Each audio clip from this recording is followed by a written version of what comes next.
When I first got in, I was the runt. All crappy jobs I got to handle. I spent many of hours mixing concrete. So I have a big respect for the people out there who's just doing the hard labor job. Today, our guest is Britney Morales. Britney is a U.S. Army veteran with 9 years of service, previously owned her own remodeling business. Today, she serves as a project manager at Property Masters. Don't expect just because you're done that he can read your mind and know that you're done. Communication is key in this field. One day, I was going to work and I want to start my own business. I had $500 and a best friend. I called my best friend. I said, "Would you quit and come work for me?" And he's like, "Heck yeah, I'll do it." So he quit his job.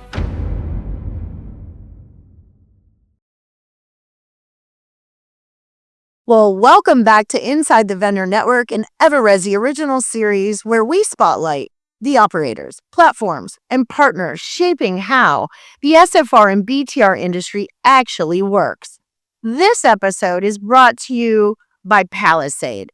Palisade designs grout-free, waterproof wall panel systems that help operators, builders, and renovators deliver durable, high-performance spaces without the maintenance headaches.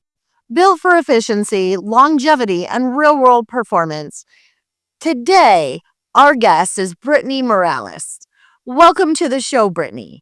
Britney is a U.S. Army veteran with 9 years of service as a W-12 carpenter and masonry specialist.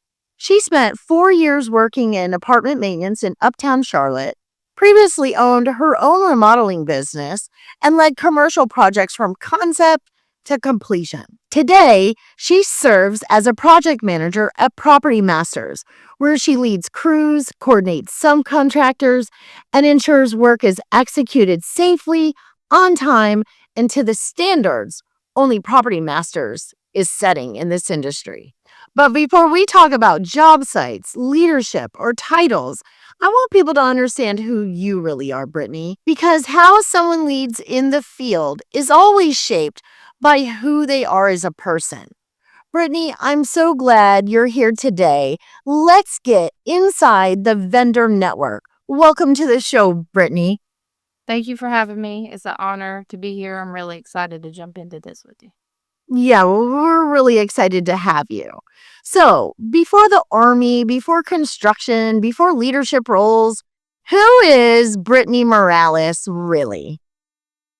Yeah, so I grew up in Clover, South Carolina, lived with my aunt and uncle for most of my life. My uncle was my biggest role model. He did a lot of construction. I was always out there helping him when he had his side jobs or if he was working around the house. I could unload the bobcat from the rollback by 10. So I was out having fun. I was just out there having fun. Yeah. Um, Talk about your family. And now you're in South Carolina. So you were in Clover, South Carolina. Now you guys live a little deeper down in South Carolina. Talk about that. What do you do on your weekends? What do you guys do for fun and unwind? I think you said you're going to West Virginia this weekend to do some sledding. yeah. So I'm married. I have 2 kids. We like to travel a lot. Both my kids are in very competitive sports, so if one's not racing, the other one's dancing. Um, we like, yeah, we like I said, we like travel. We're going to West Virginia, go snow tubing this weekend. Um, we we live in Blacksburg, South Carolina. We bought some land with my parents. We just actually finished building our house, just got moved in. Parents have been here for a few years.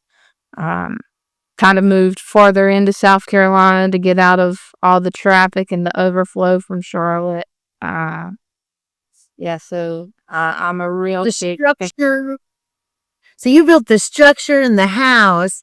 Is it you or your wife that does all the designing and the decorating? Oh no, I'm not allowed to put anything in the house that she's not approved. I bought a like a little, it's a little statue of like a cow, a pig, and a rooster on at a yard sale. Me and my daughter, we sneak it into random places in the house. She always finds it. She's always, it's got to go. She can't stand it. But yeah, we That's awesome. That's like my fiance and I, and I'm like, no, I'm the designer. Like, no designing for you. So, so family values really ground you. I know last week you and I got together, we had lunch and got to know you a lot better. And I look forward to working with you, and we're going to collaborate on some stuff here in Charlotte area. But what I really loved about learning about you was how much you really enjoyed talking about your family, and you were sharing with how smart your son is, and the different roles everyone plays in your family. And I think that really speaks to family values.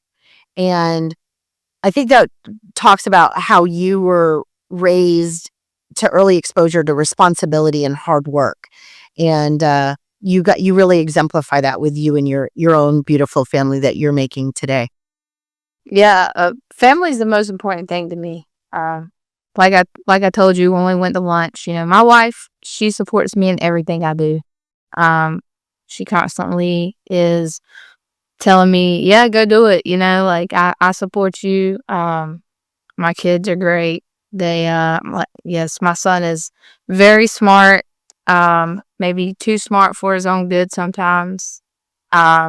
He's very open. He'll say whatever comes to his mind.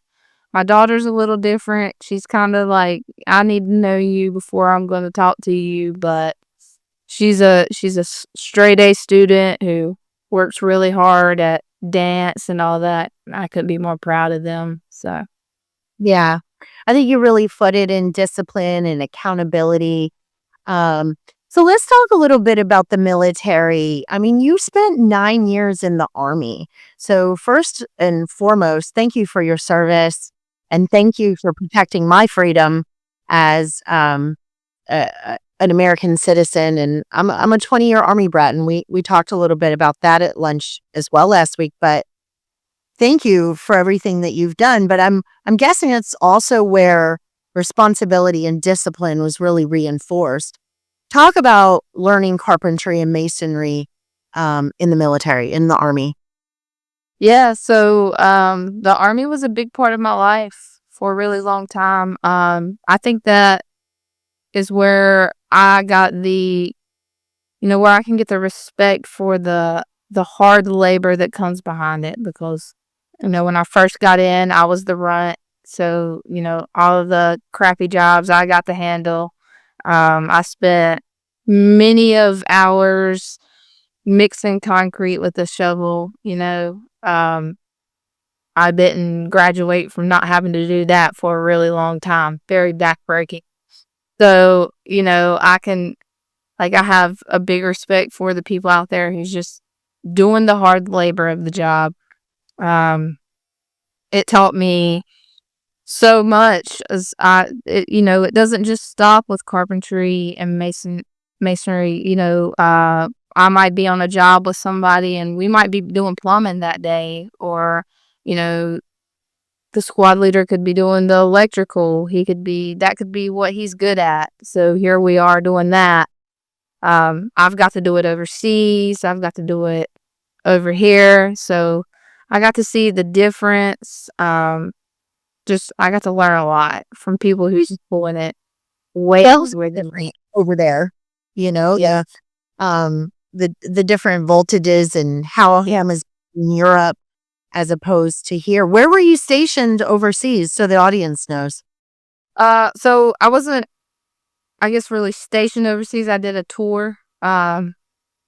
So I did a tour to Kuwait, Afghanistan. So that was, I think, 2012. Um, Over here, you know, we did a lot of natural disasters. So if there was a hurricane that came through, or, a big snowstorm, something like that, they always activated us, send us out. Um, More or less, when you get into that, you're probably doing more of the horizontal construction than you are the vertical. So Mm-hmm. we were always trying to help people get out of their driveways and fixing, maybe there's a bridge that had been destroyed, or somebody's trapped and they can't get out because there's just too much snow and stuff like that. So Yeah, I mean that talks a lot about the SFR BTR space. Seems like a hurricane some days, but talk about the reality of being in high pressure situations yeah, and having to consider safety in those situations, and then upholding standards while also in emergency situations sometimes. So operating under pressure, operating under high stressful situations, you're extremely experienced in that, and probably very well. What I learned by having lunch with you is very humble around that. It was more about just, you put on the uniform one leg at a time, just like any other soldier, but you're disciplined to understand that it was one foot in front of the other. And the greater purpose that you were serving was to serve the community and our country. And now you taken that skill set and you're applying it here in construction, right? So there might not be lives on the line like it was for you in the military, but you approach that and can stomach the pressures and the standards and the responsibility. So talk about that a little bit, and how have you taken what you learned in the military and are applying it to your job sites for the clients that you guys serve at Property Masters? yeah. So I try not to buckle under pressure. Pressure doesn't really. I try not to let it get the best of me. Um, I can only do what I can do, is how I live. And I I try to make sure that I'm efficient while I'm doing it, so that, I'm not holding myself back and I'm not holding the job back. Um, you know, when it comes to timelines, or when it comes to, trying to find materials that are just not available anymore and stuff like that, I'm just not going to let it get the best of me. Try to get it done, safely and on time. The military is all about hurry up and wait. So I would rather hurry up and wait. Um, as far as, you know, the SFR world, probably more of my skill for that comes from later on when I got back and I was in apartment complexes. That's where I probably really learned that skill. Uh, But the military just taught me to be disciplined, and that pay attention to the details, and, put your all into what you're doing and work as a team. So that's really where I apply that skill set. I love that. Leadership without needing a title too, right? That team mentality is something that I've experienced and seen when at trade shows and different things with the Property Masters team. They work together and everyone knows their role and their responsibility. And I know your leader over there, Kelly Brooks, um, her attitude is that, how are you to do a job? And I'm going to get out of your way and I'm going to let you do your job. And I love the autonomy that her leadership really exemplifies throughout the entire organization. You didn't learn construction from a desk. You learned it by doing the work. So she hired you and her team hired you because you knew what you were doing. And you do it well because you know how to interact and develop teams. Talk about your trade, your trade labor, skilled trades become your credibility, right? You're only as good as the people you're bringing on to help get these projects. So what do you look for there? Yeah, so you're exactly right. You're only as good as your team. I'm very proud to say that, Property Masters is very family oriented. So we all have each other's back. Doesn't matter if it's a PM in Charleston or Raleigh, any surrounding areas around me, I could call them and they would help me if I ever had any issues. And that goes for our leadership too, Kelly and Zach and all them. If I got a question and it's more than I can handle, I know they're gonna answer. And that's something I love about this place. As far as my vendors go, I don't have out of the like standards that can't be reached. I don't try to, set standards that I can't reach myself. And I try to be there for my vendors. I want them to know that, you're part of this family too. This isn't me hiring you to come do a job and that's it. I mean, we even do things here to show appreciation to our vendors. Um, I just nominated one of my vendors for vendor of the month. I want them to know that like I would rather them call me and be like, "Hey, I need help," or "Hey, can you give me some advice?" than just throwing them out there and they're trying to get it done without the right expectation for it. So my vendors here, we all work pretty well together. It took time to build the vendor list I have.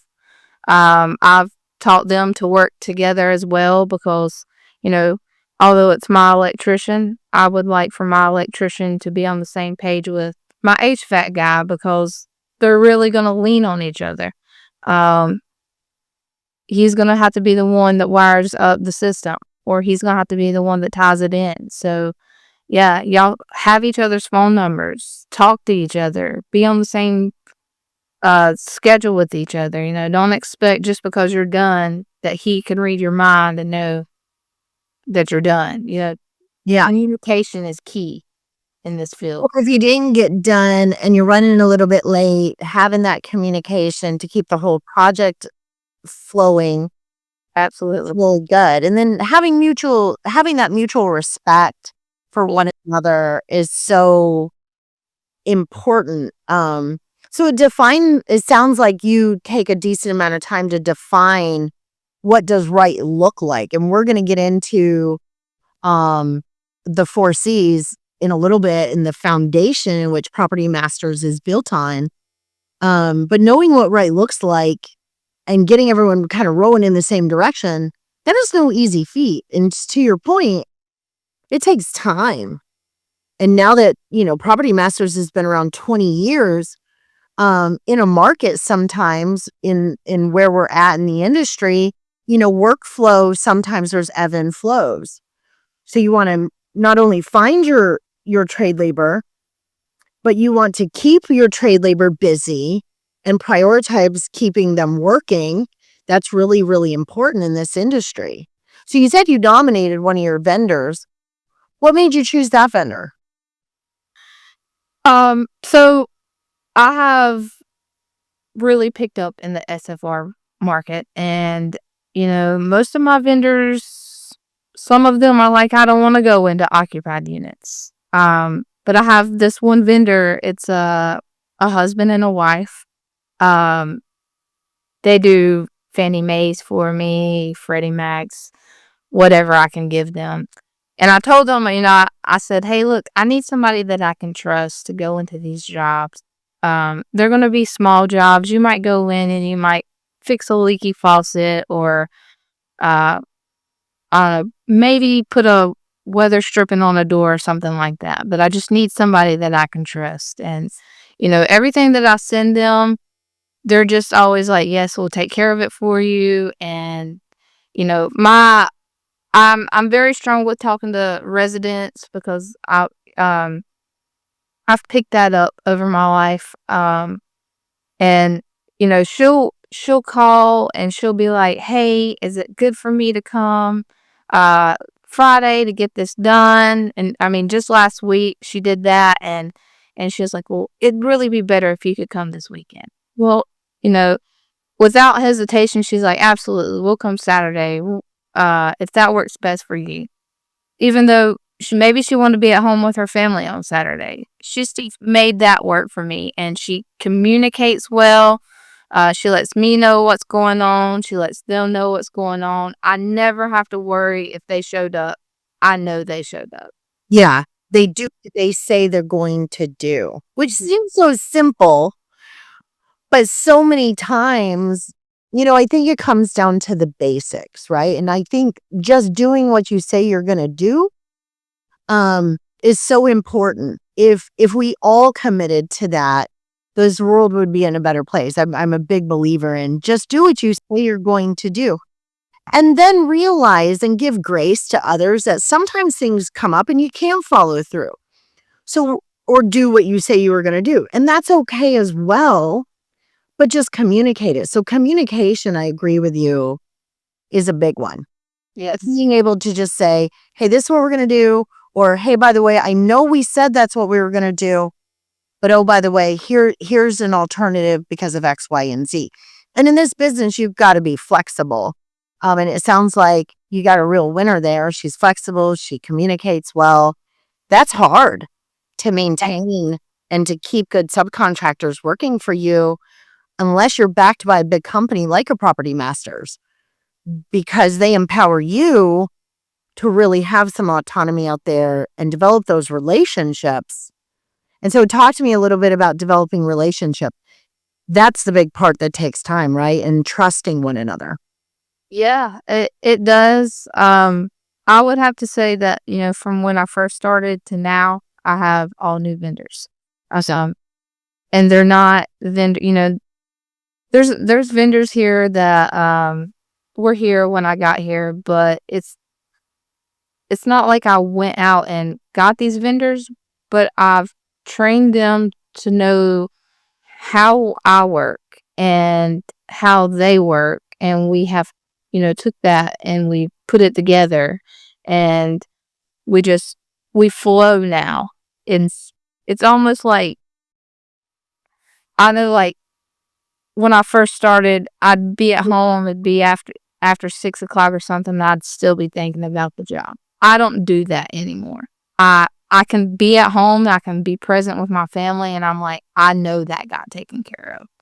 I know that this job is running efficient because I have built these vendors to really do it to the standard that they know that I need, that Property Masters is looking for. If something is wrong, they're coming back to do it. I don't have to, they're taking care of whatever punch list I have, um, whatever I might have something I might need a little extra done to. They're gonna get it done. It's been yeah, we've built a relationship. We're a family in the Charlotte market, and they know I'm gonna call them. If I'm not calling them, they're calling me. Hey, you got a job for me? You got a job for me? So it's They work for you. And I think that's so awesome. Um, and I think you're a tremendous leader, and just getting to know you. I look forward to getting to know you more. But you did, so you spent 4 years in apartment maintenance yes. and the maintenance side. So talk a little bit. Maintenance is often overlooked, but it teaches you things nothing else really does.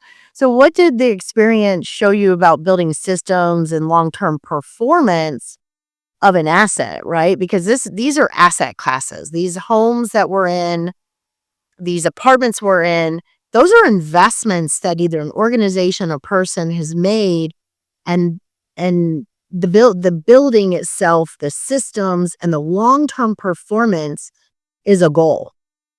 So what did it teach you in multifamily around maintenance, and how that is a little bit different than the SFR side of things? Um, I would say that in everything I've done, military, apartment, owning my own business, working for Property Masters, the apartment complex taught me the most. Yeah. Um, it taught me how to work with people, residents.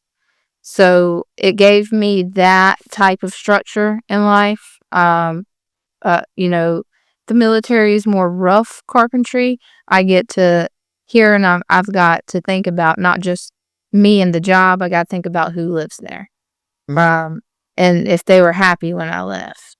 So it gives me a type of customer service that you have to have in the SFR world. Sure. As far, that's where I learned a lot about HVAC. I had some really great teachers. Um, some of the best HVAC people I ever worked with worked for apartment complexes. Sure. I learned to work on things that I would never think to work on. A lot of appliance skills as far as fixing dishwashers or stoves, dryer, stuff like that. I got to, learn, I got to be a better person when it comes to scheduling stuff because, you go in, you turn an apartment, well, you still got to send people in to do the flooring and the painting. So I got that skill too, as far as like scheduling things out, make sure it got done, ready for the next person to rent. So I feel like that taught me a lot in life, and I'm very appreciative of having the chance to do that. So then you went on to own your own remodeling business. Yes. And managing commercial projects from concept to completion. What changed when it was your name and your reputation and your money on the line as an owner and an entrepreneur? Did anything change really? Um, you know, I guess like one day I was going to work and I was just like, I could do this for myself. And I ran it by my wife and I was like, hey, I want to start my own business. And she, as she does with everything else, she was like, do it. I support you. And I'm like, all right, well, I'm going to get some things in place. I'm going to see how it goes. And so I had $500 and a best friend. I love this. I called my best friend. I said, hey, do you like your job? And he's like, I work at Walmart. No, I don't like my job. And I was like, would you quit and come work for me? And he's like, well, what are we going to do? And I was like, well, I'm going to start my own construction business. And he's like, heck yeah, I'll do it. So he quit his job. We went out. I had set up some subcontracting jobs with a few different places to get me started. I probably had a lot of work subbed out to me for the first year, maybe two. And then my word of mouth took off.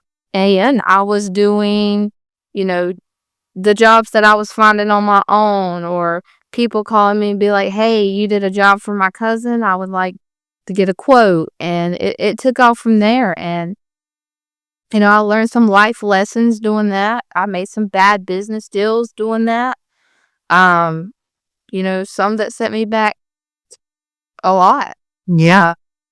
And then I got into doing a little bit of commercial. I did a lot of siding for daycares. I was doing all the gutters for apartment complexes when they were being freshly built. And, that's probably the scariest thing I've ever done in my life because I'm on a boom lift 60 foot in the air carrying a piece of gutter 60 foot long. That I don't like heights, so I was definitely out of my comfort zone there.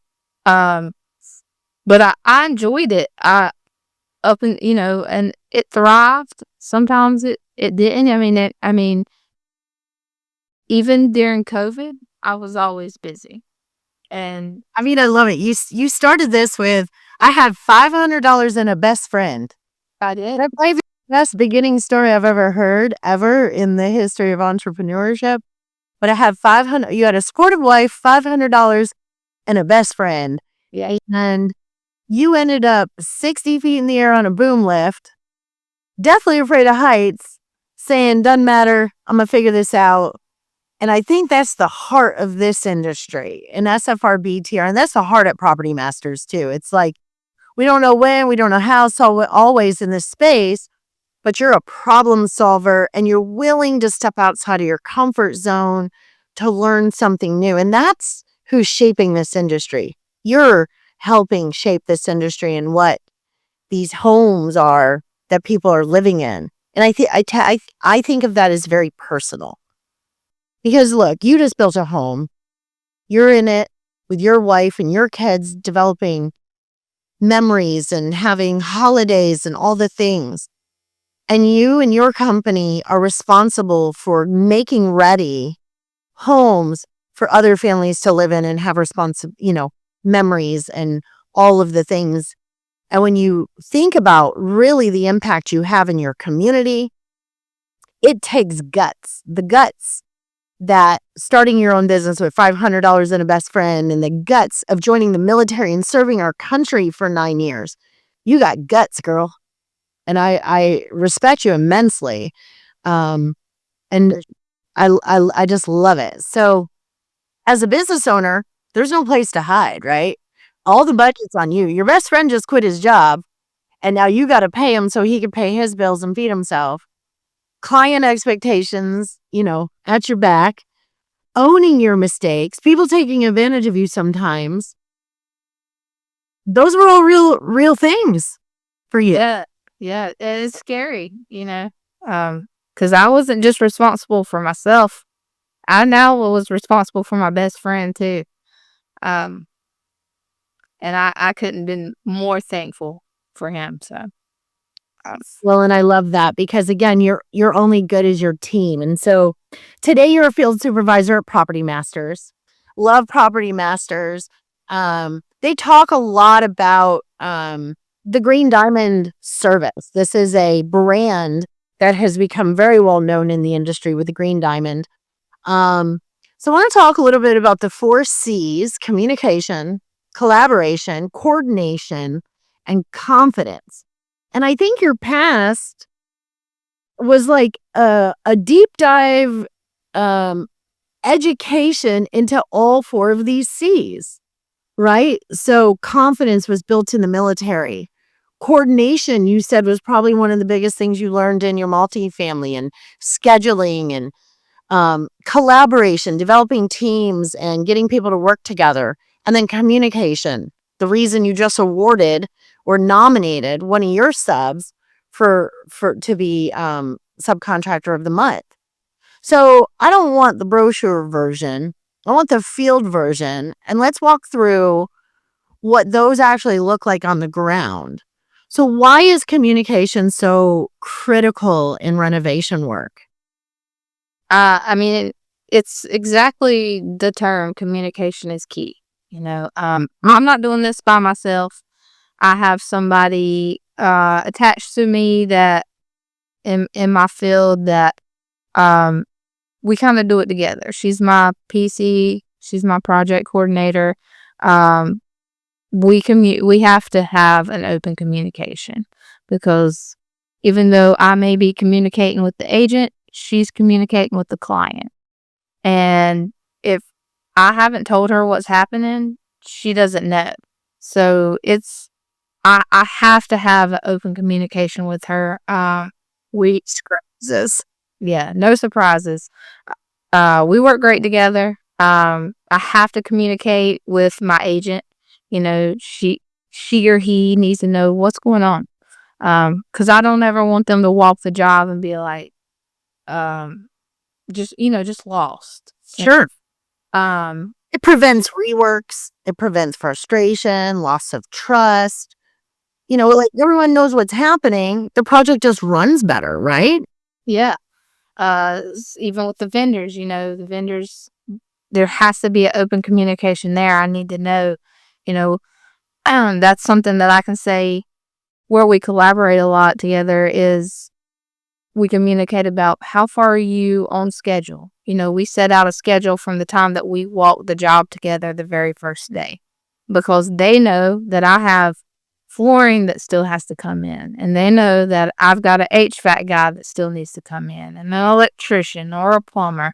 And we all have to be able to communicate about these things. That way, you know, my flooring company doesn't show up and you're still painting. And the painters are in the way. Oh, I own a flooring company. And let me tell you, the amount of times we would get that phone call, from not from Property Masters, I'll tell you that. It was more from the general contractors who might have been new in this space and just didn't have the relationships built. And I think that's what Property Masters has been around. You guys just celebrated 20 years last year. I was so blessed to get a pair of sneakers from Property Masters celebrating that. But Property Masters has spent years building local relationships and then developing the collaboration day to day. And so what you're talking about is collaboration, which is the second C in the 4 Cs. Yeah. So working with local project managers, tell me what are some of the things that you do to build trust and drive collaboration? Collaboration is a big one. I mean, communication's key, but collaboration, we lean on each other. So, my vendors, they collaborate with each other. I can call the PMs around me. We collaborate. I can even call my boss, just having that phone a friend is a type of security that you need in life. It takes 10% of the stress away from me. Especially when it comes to, even materials, Tim might know where I can get doors cheaper or windows cheaper. Ryan might know where I can get soffit or vinyl siding cheaper. And I appreciate things like that because that helps me stay in my budget.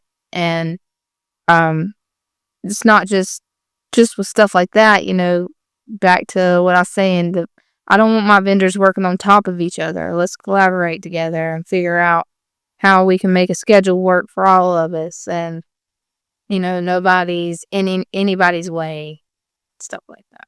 While hitting the deadline and respect for other people's expertise and not minimizing, giving them their space to get their stuff done. That's a big deal when it comes to collaboration. And you can't do this alone, right? The best outcomes come from strong relationships. So coordination, that's a big one. Renovations have a lot of moving parts. What does good coordination? Sure, it goes back to collaboration, it goes back to communication, but scheduling trades correctly, knowing what should go first, second, or third. Yeah, it's scheduling trades, it's ordering materials, it's all that. I don't want to order cabinets and they sit in the rooms for half the job and now you've got paint and dings and dents, stuff like that. So scheduling and having these things line up perfectly is a task itself. You're managing a group of people and you're trying to keep everything afloat. And also, you don't want materials sitting outside or you don't want dumpsters sitting on the site for too long. All things like that cost me money. So, and possible complaints from your HOA or the neighbors, you've got to manage all of that. So you referenced a project coordinator. So that's a role where you have support, where maybe someone's sitting at a desk. Explain the project coordinator role and how you guys work together to coordinate. I like to call, so her name's Ashley. She's great. I like to put it as she keeps me alive. Mm-hmm. So I know, she pretty much, when we get a job, she'll send me the stuff. She's doing all my paperwork when it comes to sending pictures to the client, updating the client, keeping our account that we're doing, I'm gonna say running, but that's probably not the right word. Flowing, right? Like the Flowing. communication, it just keeps it. She's looking for cogs in the wheel and removing the cogs and making sure that there's momentum on all the jobs and that the client's understanding where the job is and reference to hitting the deadline. I'm surprised the word deadline hasn't come up yet because you're working under deadlines. There's Yeah. on a turn, you got a new resident moving in, one day not rented across a portfolio of 100,000 homes or big portfolios, small portfolios. One day costs a lot of money if you miss a deadline and that renter can't move in. That just can't happen, right? Yeah. Yeah. Absolutely. And, you know, she's like the most important lifeline that I have. Mhm. And we have to work as a team. If we don't work well together, it'll be a disaster. No matter what I've got going on over here. She's got a very hard job. She's not, I'm over here managing vendors, but she's managing everything. She's got to make sure that I've got updates given to her. She's got the hard job, honestly. And I couldn't, especially like I'm on site, so I get to see it firsthand. I get to know what's happening. She has to put it together through me. So I have to either paint the picture perfectly for her or take the picture perfectly for her. But she has to turn the way I see it into words. And that's a hard job. And I couldn't, You get the right people in the right seats. And that's what makes you guys such a good team. And that's where coordination, I think, really drives home at Property Masters is coordination is what keeps a project from stalling, right? So, she's kind of like air patrol and you're ground patrol, right? Like in the military, you've got infantry, you got air, you got, water, land, and sea, everyone knows their role. And when everyone is doing their role and playing a part in their strength, I think that's what makes a phenomenal team. yes.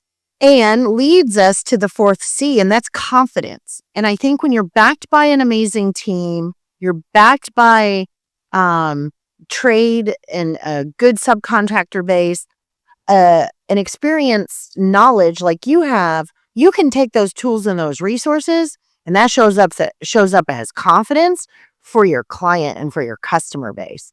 Knowing where to spend money, where not to spend money without overstepping quality. I know that's very important. Every time I've ever talked to Kelly, she's like, we're never going to be the cheapest. And she doesn't say that out of ego or anything like that. She does it. She says that out of confidence, knowing that when you deliver quality, that builds confidence. So the cost of not delivering quality is much more expensive to go cheap. So I think that's where the confidence seems to come from, is all of these things working in synergy with one another. So how does that show up in your role? Yeah, I mean, I've got to be confident in what I do. Because I'm not spending $5 on somebody's not paying me $5 to make them a hamburger. They're paying me thousands of dollars to turn a house into what they're wanting. And, it's a lot of money and a lot of time and a lot of, I have to be confident that I can do it. And I've got to be confident that I can put the right person on the job. I've got to be confident that I can stay in budget. So you got to have confidence. And I've got to have confidence as a woman doing it. Yeah, it's a key differentiator, because if you don't walk onto a job site demonstrating some confidence, you're gonna get your lunch ate. Because I mean, let's face it, women, there's a perception that maybe we don't know construction or those things, so you have to work a little harder to earn the trust and the respect of the other people on the job. So you kind of got to fake it until you make it. Sometimes I know when I first got into the flooring business, I didn't know anything about it. But I'd walk in and not act like I knew everything, but act like I was confident to be there so that I could learn from my installers. And when I think they realized that I also was there to learn. I wasn't claiming to know everything, but I had the confidence to say, together we can get this done and I'll lead us through it no matter what. What do you need from me? And I think that's also, I feel like that's how you lead. I've not been on a job site with you yet, but I can't wait to get out on one and maybe get some real footage out in the field of what your team and you are putting together. Now, avoiding unnecessary scope. This could be a big this is a big conversation piece in SFR, right? There's only a certain amount of budget. So not only do you have to have the skill set and the knowledge, but you have to take and apply that with confidence when you're rolling out, going back to a customer and saying, this just isn't going to be right. You just don't have enough budget here and you got to do this right. And you got to have tough conversations. Right. So of what avoiding a necessary scope would look like, or helping someone avoid unnecessary scope and then walking them through their options. Talk about having tough conversations where you're not willing to falter on quality. Yeah, I mean, I would say, the tough conversations is, for example, maybe you want to hire me to come in and do your full scope, but then you want to hire your own electrician. Well, now your electrician has to be tied to my building permit. Mm-hmm. But that's a tough conversation we're going to have. You're tying yourself to me. So you're tying yourself to property masters. And I have expectations. Same with my vendors. If they don't do something and it doesn't turn out right, or it doesn't look as good as it could, that's a tough conversation we're gonna have to have. I'm not gonna be rude to you. I'm not gonna, make you feel less of a person about it. But sometimes vendors can be like, oh, I gotta go back and do it. Like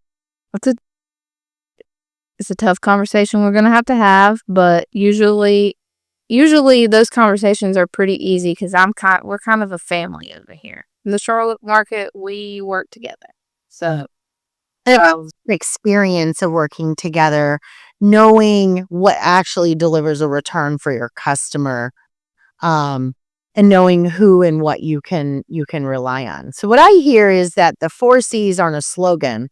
This is a discipline that lives within Property Masters, lived within you before even coming to Property Masters. They just happen to wrap, the detailed 4 C's around it. But this lives in you, in your heart. This isn't just something, it's not just a slogan. no, it's a good slogan, but I apply it every day. So you built your career in spaces where women are still underrepresented. We are underrepresented, right? So there are less of us in the industry. What challenges have you experienced, and what advice would you give a woman considering getting into field leadership or getting into the trades? What advice would you give young Britney? Other than don't do it. There's a lot of challenges in many different areas of it. You got to be confident. If you're confident, you can do it. Don't let anybody tell you can't, because you can. As long as you show up, you do what you're supposed to do. You're just as good as anybody else on that job site. If you don't be not willing to learn. I like to tell my daughter, you need to be a teachable person. That's the best quality you can have in life, is to be teachable. And learn what you need to learn. Ask questions. You are going to get, at some point, somebody is going to apply that to you, as far as like, you're gonna get looked down somewhere because you're a woman in a construction field. You're going to get questioned more because you're a woman in a construction field. The inspection departments are going to question you more because you're a woman in the construction field. Don't let it deter you. We need more women doing this. I think it's made us stronger, faster, wiser, because we do have to come a little more equipped. We have to have the answers. We have to get really good at faking it till we're making it some days. And so it really forced me to really become an expert on things, where maybe as I kind of started to learn flooring and I started to realize, and I would ask more questions, I actually realized other people didn't really have the answers either. They were faking it too. Yeah. And so once you discover that, you're like, oh, so they don't have it all figured out. They aren't the smartest ones in the room. They didn't know either until I asked the question. I think that sometimes when you start asking the questions that somebody else also doesn't have the answer to, you start to establish some common ground with others, because then you help them get the answer, and indirectly you're helping them learn, because they know in their heart, whether they share with you that they didn't know the answer and you bring the answer, they now too learn through you and by you being brave to ask the question. And I say be brave. I think that's always my advice to women is like, just be brave. Yeah, show up with confidence like what you're saying, but be brave enough to ask and be humble enough. Like, you don't have to know all the answers. Yeah, you don't have to know everything. You just got to be willing to learn. If you already know it, confident that you know it. Don't let somebody back you down and tell you don't. Yeah, dig them heels in and stick to it. So my favorite part of the episode is now coming up. This is called the lightning round. I'm going to rapid fire some questions at you, and, just speak from your heart and tell us what you think. So, Brittany, what's the most underrated skill on a job site that doesn't get enough credit? The unknown, finding a solution to something that happens. Yeah, the thing you can't see. Like when in flooring, we used to be like, I don't have X-ray eyes. I guess some of those joists might need to be scagged in, but I don't know what I don't know. And don't be shocked by it, right? Setting expectation, be ready for the unknown. I was just going to say, you can plan, you can make schedules, you can have everything set perfect, but there is construction. Yeah. See, what happened was, so one mistake that has cost you the most money. Mine? Like what's one list? Yeah, we're on a job or At Property Masters or my whole career?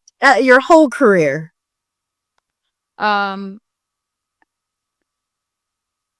bad business deal. Yeah, bad business deal. Yeah, I was paying for a gutter machine from somebody and it was like, I mean, those things cost like $15,000, Yeah. And I was paying them monthly, a contractor. I didn't put it in writing, but once I paid it off, it was supposed to be mine. Got to the end of it and it all changed. So that cost me $15,000. Bad business. Get it in writing, right? So as you're was in writing, get a text, write it in the sky, write it on a napkin, get something in writing. I agree with you on that. I have been burnt on not getting stuff in writing so many times in my career.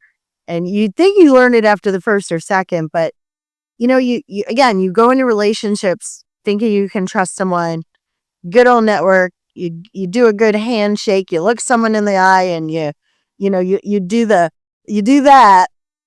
And then they burn you still and you're just like, I knew better. And at that point you can't really blame yourself. So you've heard it, audience, from Brittany, you've heard it from me. Get it in writing. Get it in writing.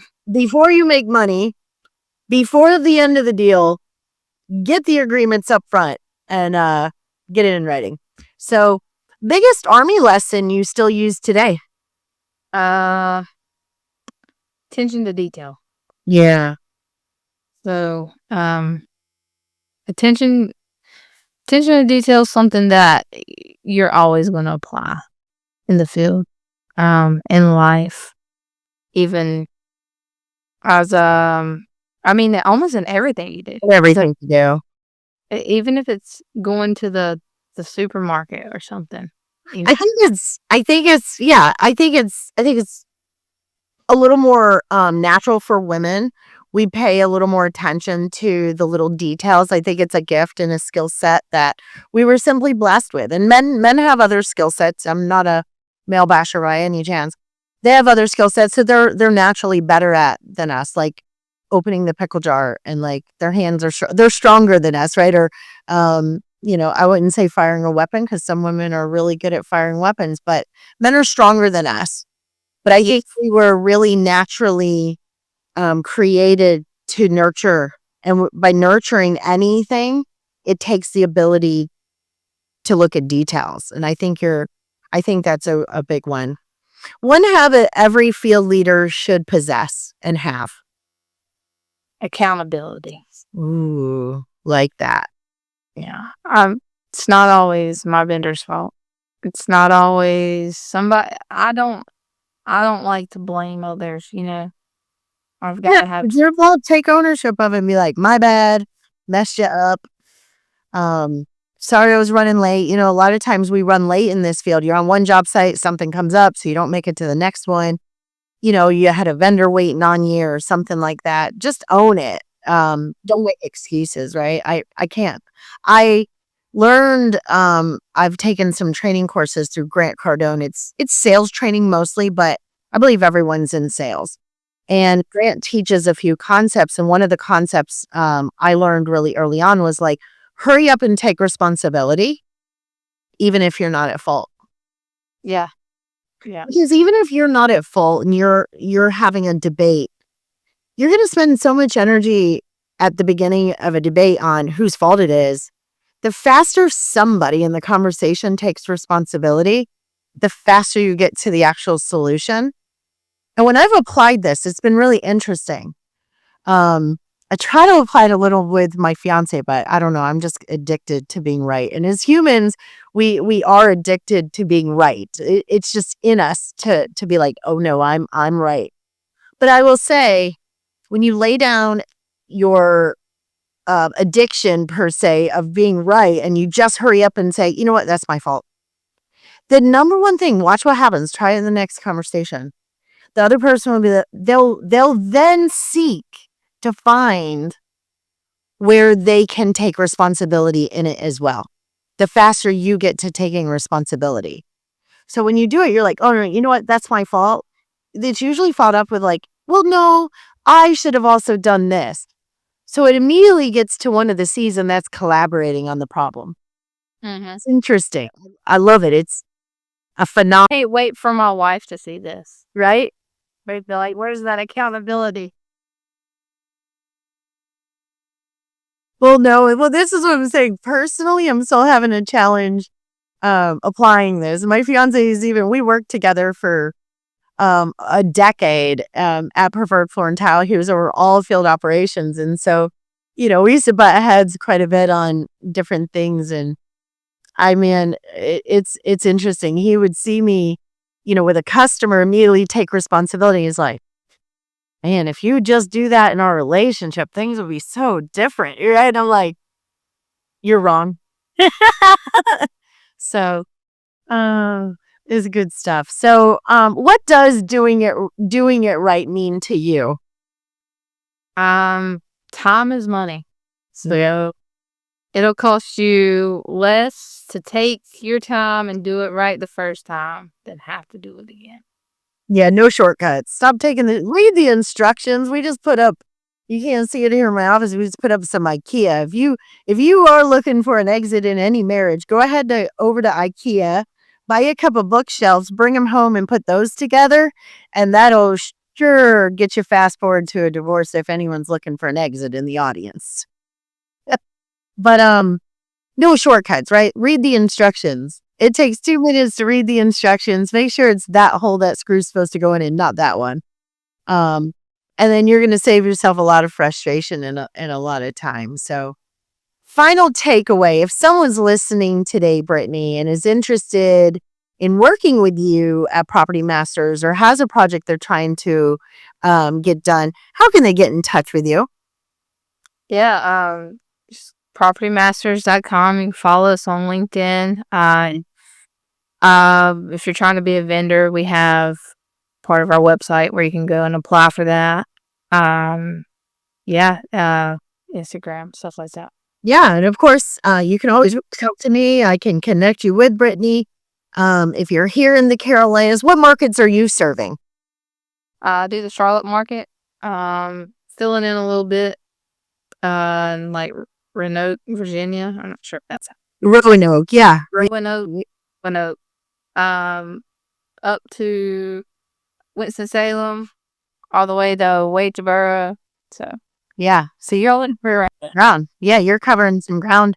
I love the Carolinas. This area is beautiful. So if any of you want to get in touch with Britney, have her quote one of your jobs, you've got a rehab or a remodel or some sort of project being done, Property Masters is absolutely friends of the firm, of inside the vendor network, and good people. So leadership is earned and it's not assigned. Britney, thank you for sharing your experiences. You are a true leader, and your perspective, and for trusting me today. For your very first podcast, you nailed it. You went out of your comfort zone. You got on the big screen, and I'm so grateful that you did. And I know my audience is, because you are quite special, and Property Masters is really blessed. And this is you and the many people at Property Masters that make up that organization is why they are the company they are today. So thank you so much for coming on the show. And thank you again to Palisade for sponsoring today's episode. Palisade's great free waterproof wall panel systems are built for durability, speed, and long-term performance, making them a smart solution for operators, builders, and renovators like Property Masters across the SFR and BTR space. And for everyone watching or listening, go ahead and subscribe now if you haven't already, especially in light of current political signaling that portrays this industry as nothing more than corporate strategy. I believe we've proved you wrong. Britney, have we proved them wrong? We're not just corporate strategy, are we? No. The conversations here push back on that narrative, and Inside the Vendor Network exists to highlight the real people shaping the SFR BTR industry, field leaders, vendors, operators, and most importantly, our residents, who are ultimately our real customers. I am your host, Yovonne Kenny, and we'll see you next time on Inside the Vendor Network, an Everresi original series. Thank you for joining us today.